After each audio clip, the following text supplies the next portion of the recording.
did we start with now? Breastfeeding. I'm sort of destabilized right now. Like today we're just going to be discussing breastfeeding and birth control. Okay, so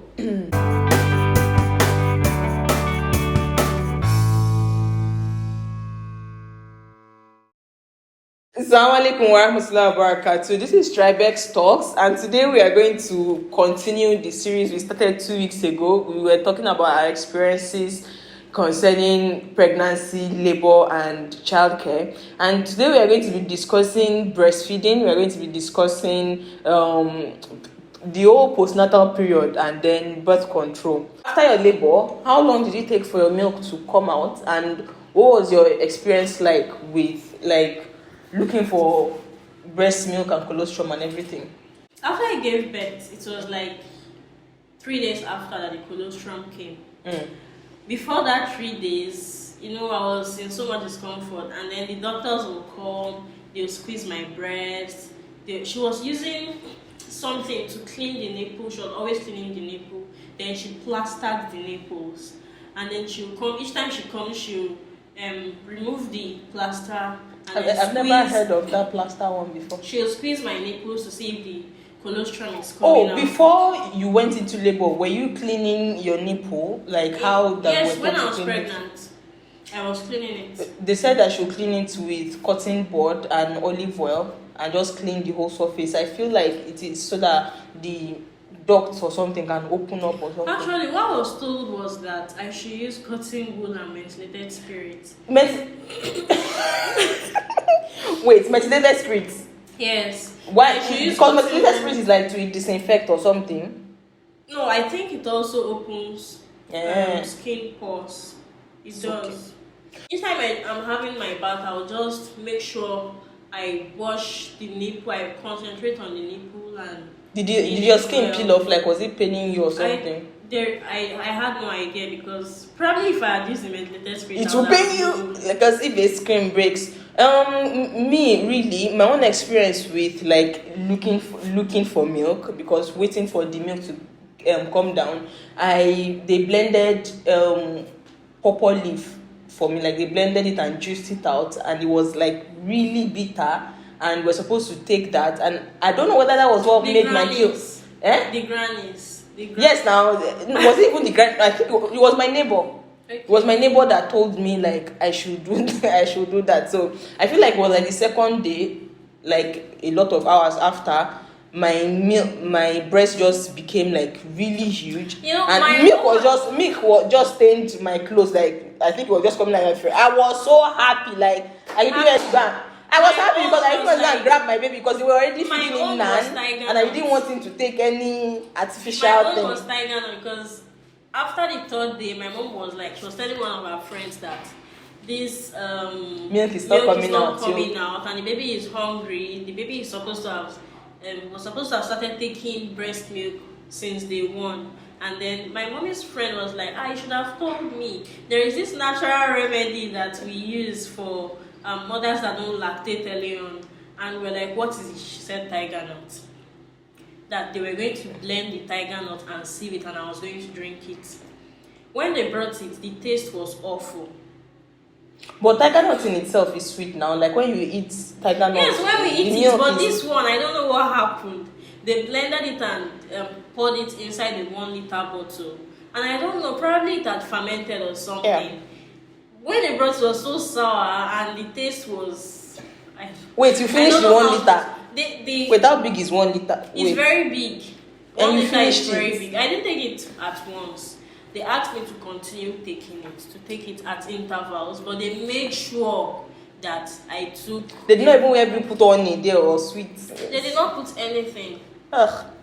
They didn't put anything. Because I can imagine coconut milk getting my fermented. My husband was saying, take this thing now, please take it. I was like, you to take it. See how it tastes. My mother-in-law was there. My mother-in-law, so that I think maybe as a show of solidarity, she took the pawpaw leaf juice too. I was like, okay, let us know how it even tastes. And when she took it, of course it was disgusting. It was bitter now. My mommy was like, no, she's not tasting anything. Like, it's me that is looking for milk and everything. So you had an experience with was breastfeeding really? When what was it like? I already know. The next day when I woke up, like the last I took of the tiger nut juice was in the night.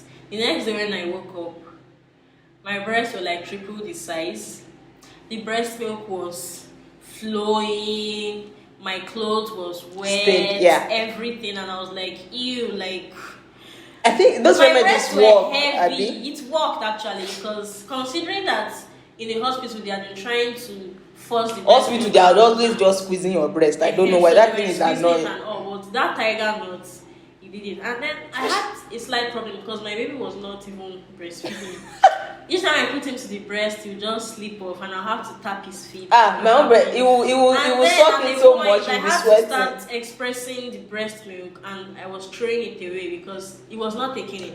Why?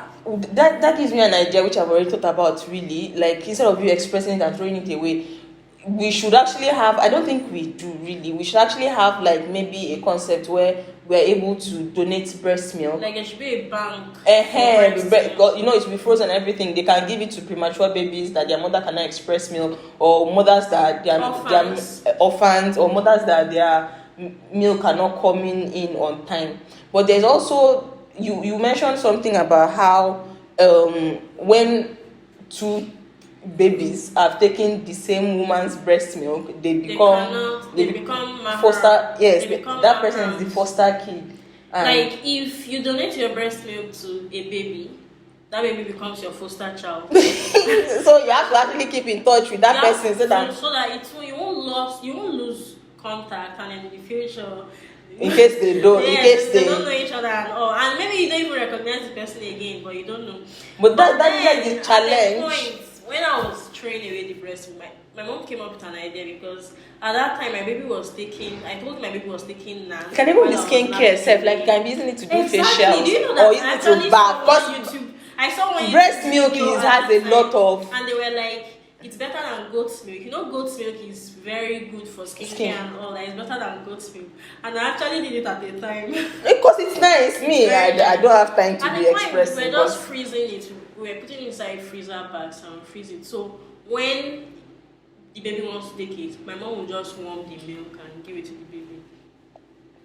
But that was that about that. A few days after, when I was discharged from the hospital, my nipples became very painful. It became very uncomfortable for me to breastfeed the baby, because each time he puts his mouth to the breast, it was so painful.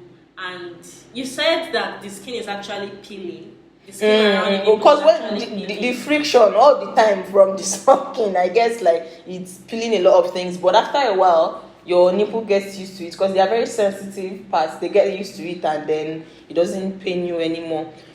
What was your experience with breastfeeding later on? Because I think you had a unique condition. Yes, I had a very peculiar experience, and it starts from that thing I told you about my hot water incident as a baby, and it affected my left breast, because my right breast everything was normal about the right breast. The nipple was okay, but my left breast, there was bonds on it. Yes, and then the nipple was not. It wasn't. I can't say the nipple was inverted, because it was not a case of inverted nipple, but the nipple was not coming out like the one on the right breast, and it was very difficult for the baby to latch on. So at a point, I was like, okay, let me just express the milk on the left breast and feed him on the right breast. But my mom was like, no, I should allow him to take from the two breasts, so that it's better for balance. Yeah, because I made that mistake later. But then, it was more comfortable for me to breastfeed. And as a new mom, I don't have any experience.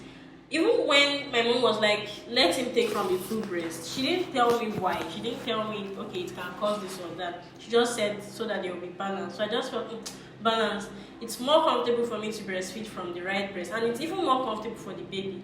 So I don't want to say I neglected the left breast, because I was still breastfeeding from the left breast, but the frequency was not as high as that of the right breast.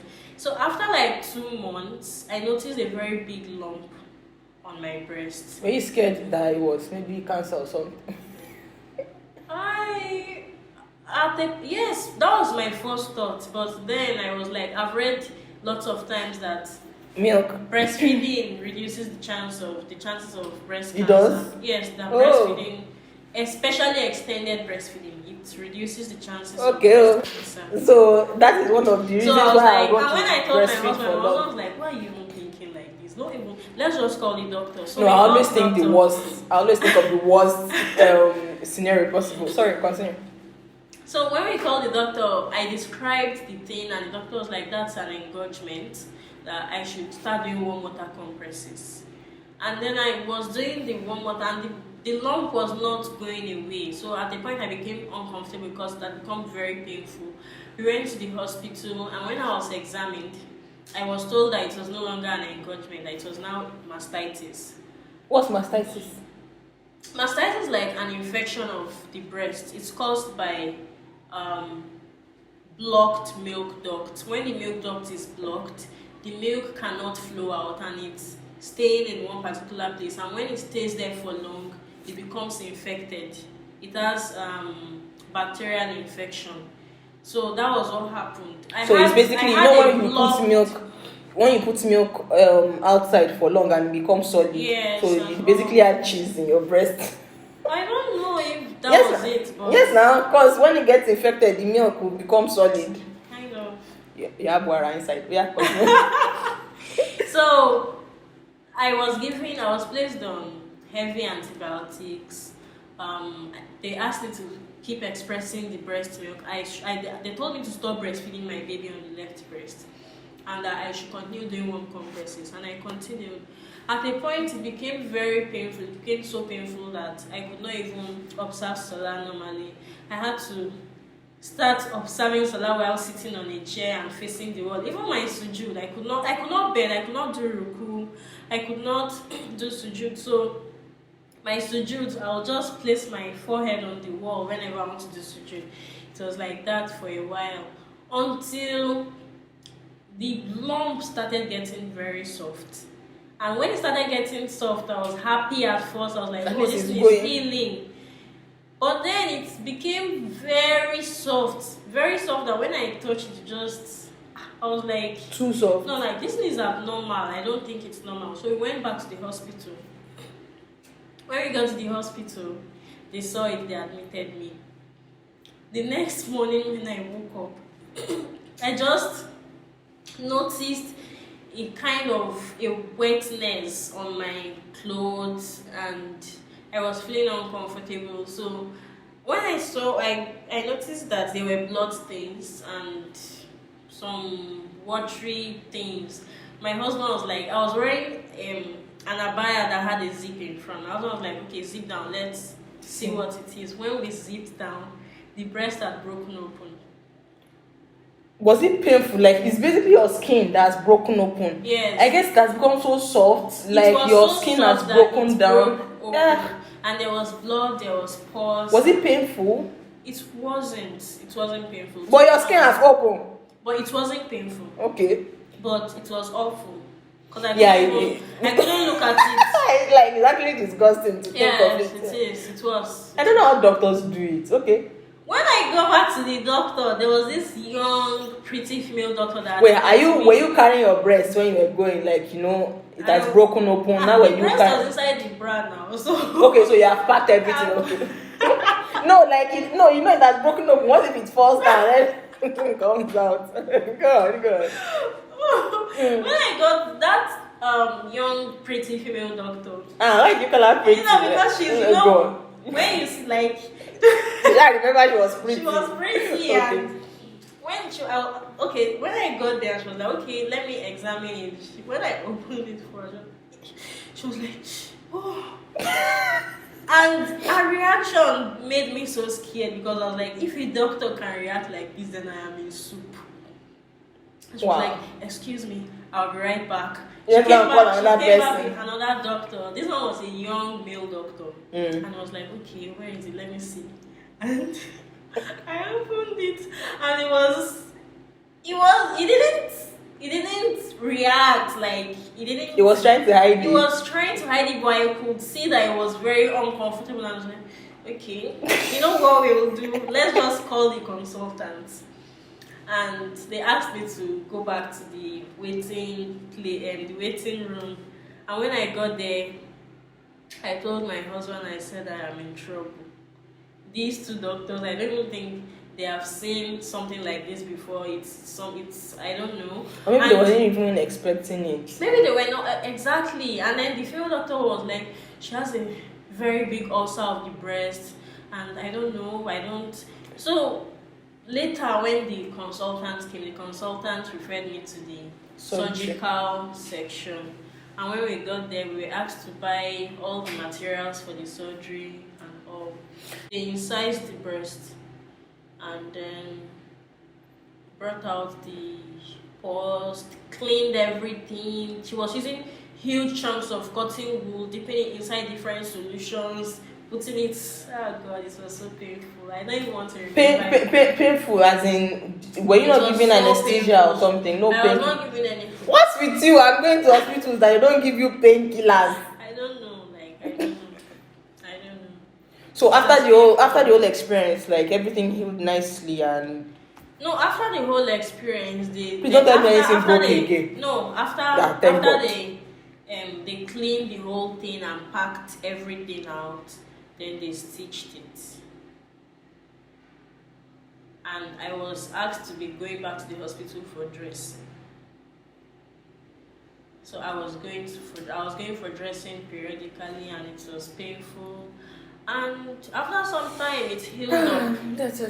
But do you know that after it healed up, my baby refused to take breast milk from that breast? Of course, now until I weaned him.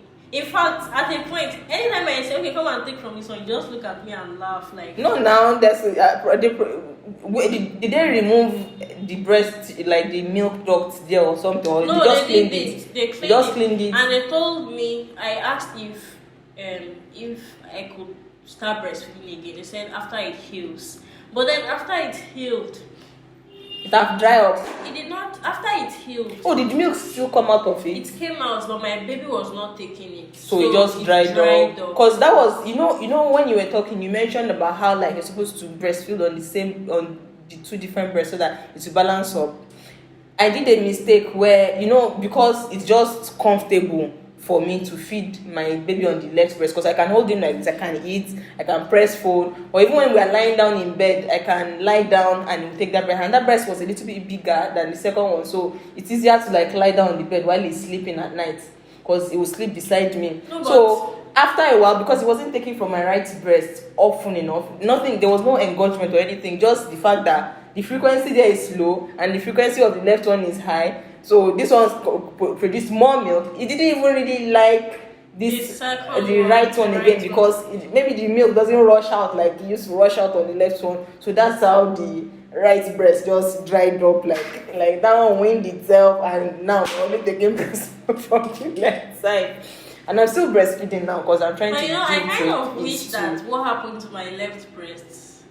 Okay, I wish it never happened, but no, that was horrible. I'd have preferred for it to happen to the right one instead of the left, because there is this thing about breastfeeding on the left, like baby will hear your heart beat. That's where the heart is. No, the heart is sort of in the middle, except it's slightly to the it's slightly to the left. It's still in the middle. It's just slightly to the left. It doesn't mean like on the right breast. It's still your chest. If you just hear it loud on the left as compared to the right. You see it on the right. It's normal that one breast will be bigger than the other. Normally. Even before you start breastfeeding. Yeah, but it's just slight difference. Now it's not obvious. This one now, because I'm only breastfeeding from one side, the left side is basically like a C cup, and the right side is back to like the A cup that it was before, that kind of thing. No, but I think it's because you are still breastfeeding, because me, that's what everybody is saying. Are you sure? It will, because it's actually a really huge concern of mine. It's because I've weaned my child,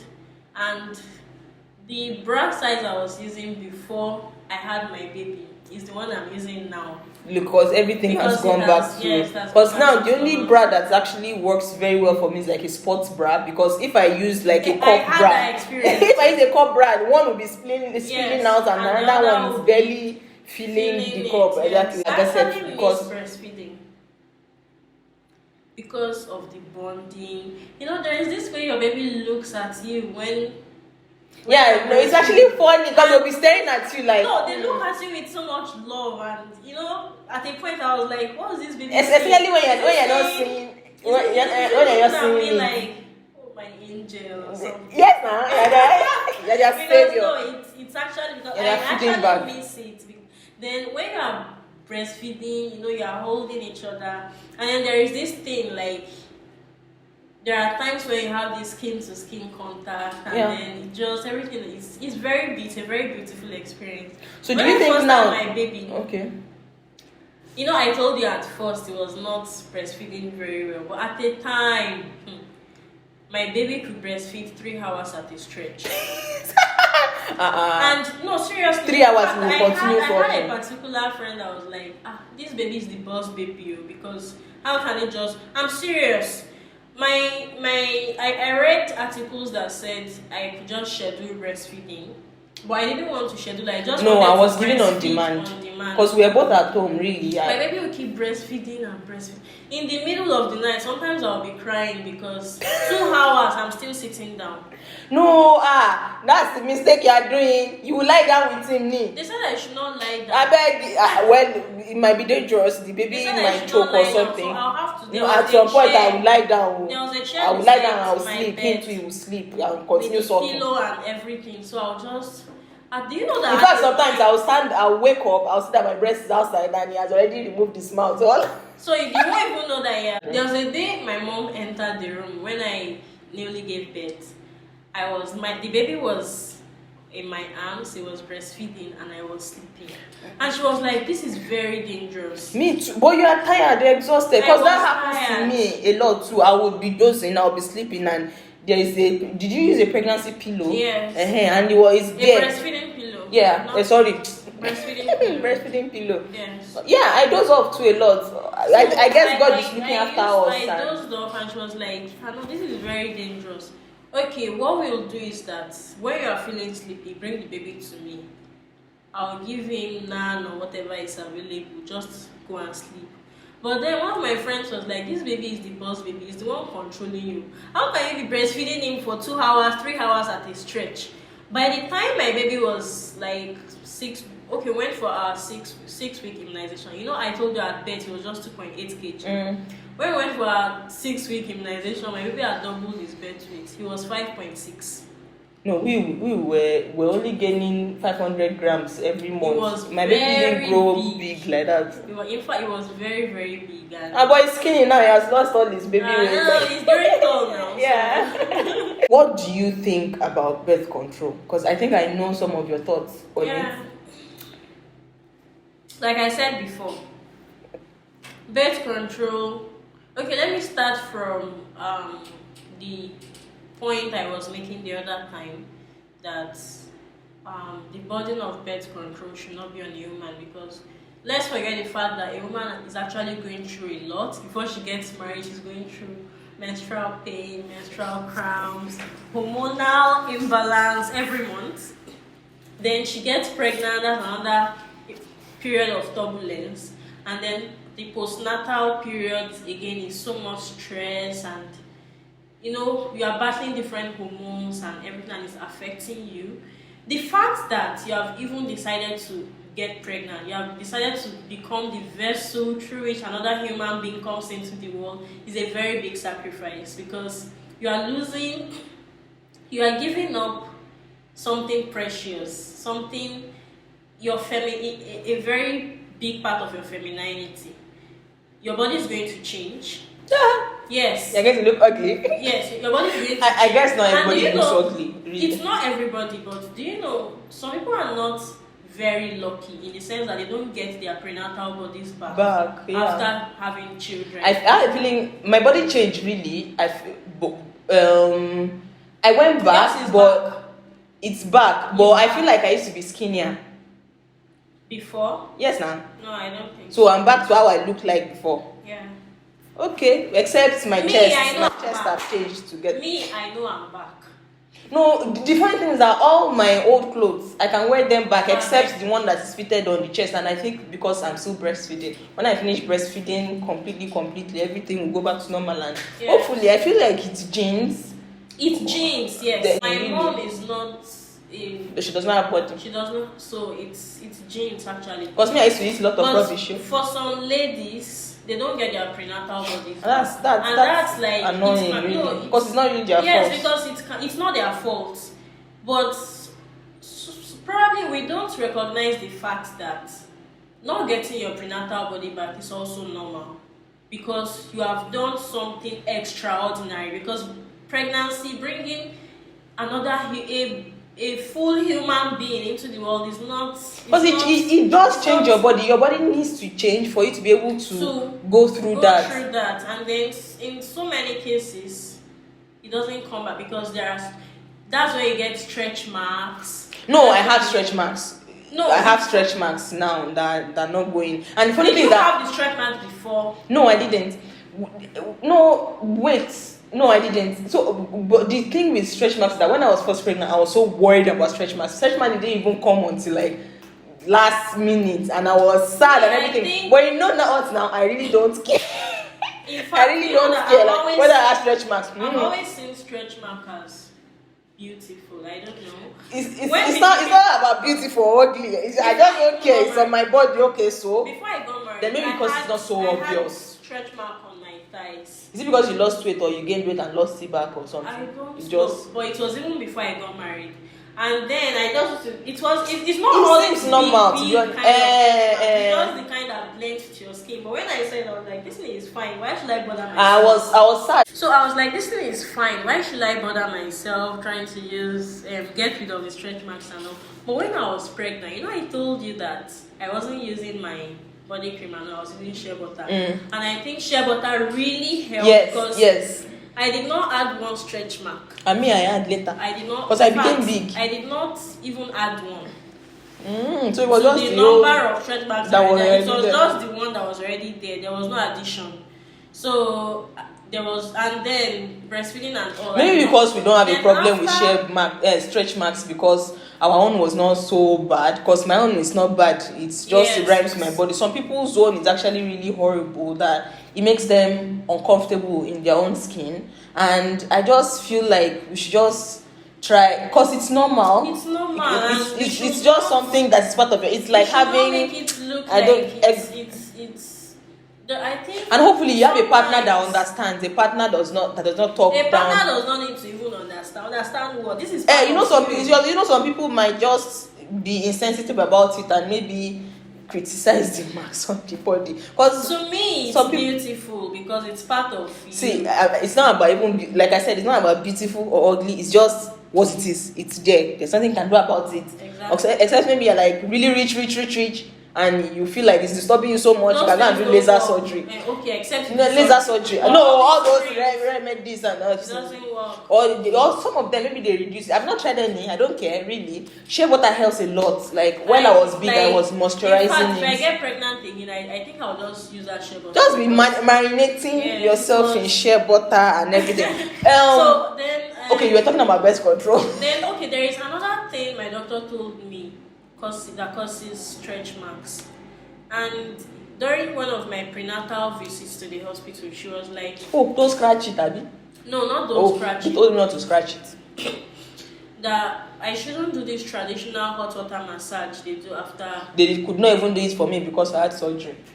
That it causes stretch marks. And that really she doesn't see the need for that thing because and I didn't do this hot water massage and I turned out fine. My tummy is like even flatter than how it was before I got pregnant. So I don't think the hot my own body went back to normal. Although my own I exercised, I kind of like went on a diet that didn't last for long because I don't feel like diets actually like 6 months after or something. The diet was not really sustainable for me because I was miserable. It's even my husband that broke it for me. When I was breastfeeding, I used to feel this pain in my tummy. I went to the hospital and the doctor said it is normal because my womb is contracting. It is going back to its normal size and that's the pain I'm feeling.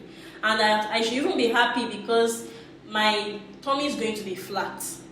So I think breastfeeding too helps. Yeah, Then exactly. probably because I told my baby used to breastfeed for like 2-3 hours at a stretch. So the contraction was very intense, especially when it's breast. I used to feel that pain whenever it's breastfeeding. So Like, and I'm not even sure whether I remember. We were talking about. See, we are digressing again. We're talking about birth control, like how things happen to your body, and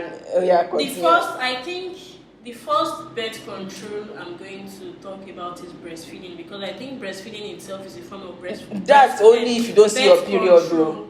No, if you see your period, you get pregnant, yo. In fact, there are some people. If you see your period, you get pregnant.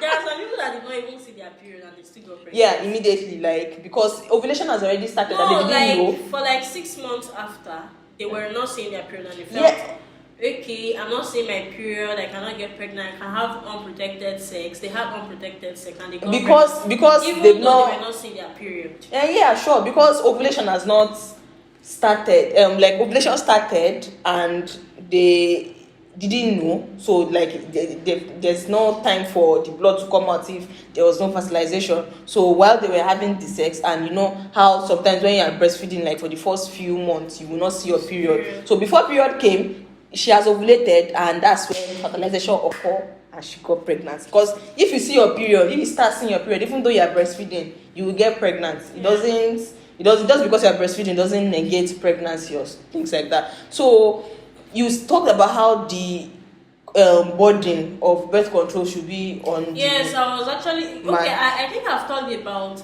what women go through normally. Yeah. Then I'm going to talk about this hadith that about birth control, where the Prophet sallallahu alaihi wasallam recommended coitus.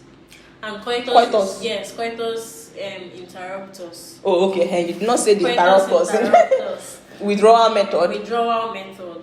And then when we look at it, who does the withdrawal? The man. So basically the man is the one doing the birth control. But you know what? The funny thing is that after looking at the horrors women go through when they go on birth control, especially the hormonal ones, where it's apart from the fact that it messes up with your skin mood, and it messes up with your skin, it messes up with your hair, it messes up with your body. I've seen women on birth control, they just blow up. Yeah. They grow very fat. So it's actually quite unfortunate, and it makes me afraid. That grow very slim, that people started asking them, "Are you sick?"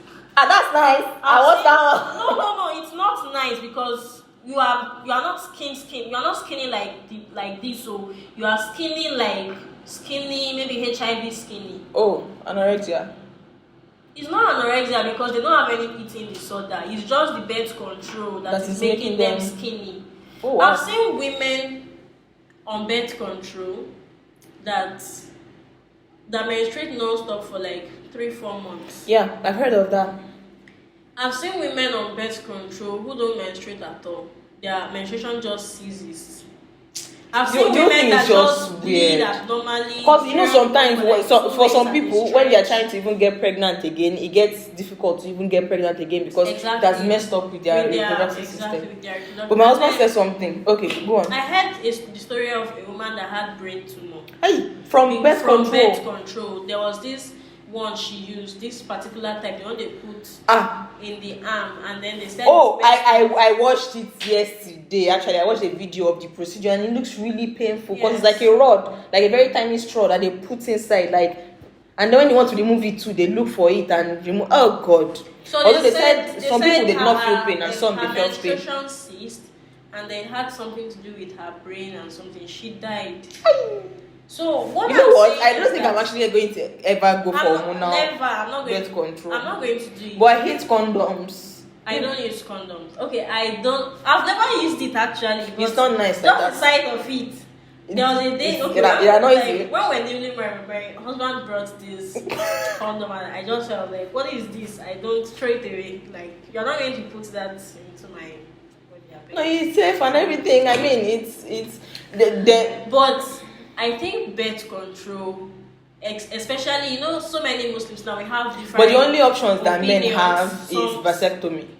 And some scholars have said, even this hormonal birth control that we do, some scholars, we have differing opinions. And Oh, it because depends you're changing your body. It depends on what scholarly ruling you are following, or your own interpretation of the whole thing. For me, I personally, I strongly believe that there is nothing wrong with hormonal birth control.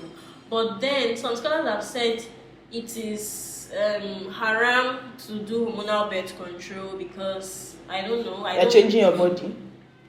I don't know how they arrive. Some are saying it's bida and all, and I was like, bida? How is it bida?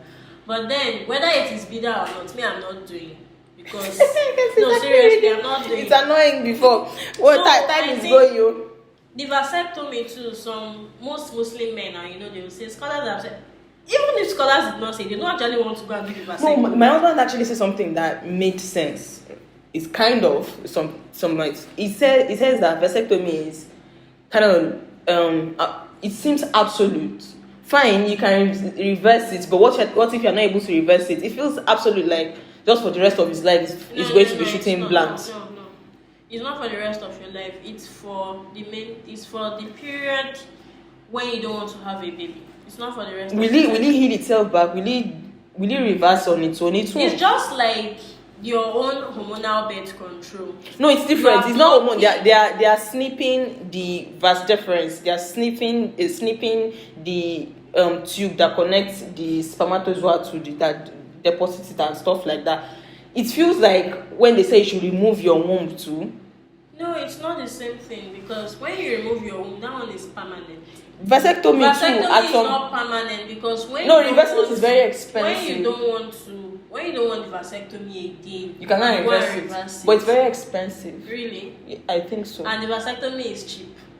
But reversing it is expensive. And then what if then the whole problem, the whole concern is like, what if while they are doing the vasectomy they destroy something, or while they are trying to reverse it, they cannot reverse it again. All these concerns that men are having, women should also have these concerns, because in the process of my mommy's experience, this one, there this I don't know IUD. What they call it, the one they insert the IUD. She said at the time that she started, she was just bleeding abnormally. She was just bleeding, and it was so painful. She was having so much cramps. Everything is making me afraid. She went to another hospital, and they told her that they inserted that thing wrongly, that they put it in the wrong place, that they'll have to remove it and reinsert it. When they removed it, my mom said she doesn't want to take it, they should just leave her alone. So there are dangers too, because to everything, whether it is male or female. Because when they are using it itself, it's actually painful when they are trying to insert it. That's why I think birth control in the natural way it takes being intentional, because as a woman, actually being intentional, being disciplined. Sometimes it fails. Yeah. And after it fails, you begin to wonder, and I went through all these and this thing still failed. Okay. So I think it takes being intentional, because as a woman, you should always monitor your cycle, know when you're ovulating, know when you're on your safe period. Those ones who fail sometimes. They fail, but so everything is like just allow Allah. You know what God wants to happen. Wow. That one is not sufficient. So apart from doing safe period, do withdrawal method with it. For example, in my own experience, the withdrawal method has been effective, because safe period or no safe period, withdrawal. And we are very. But will it make sex enjoyable for the man when they withdraw? Because I don't know. There is a way it's.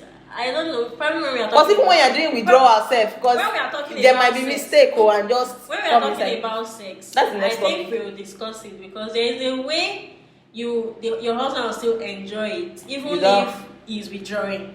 Okay.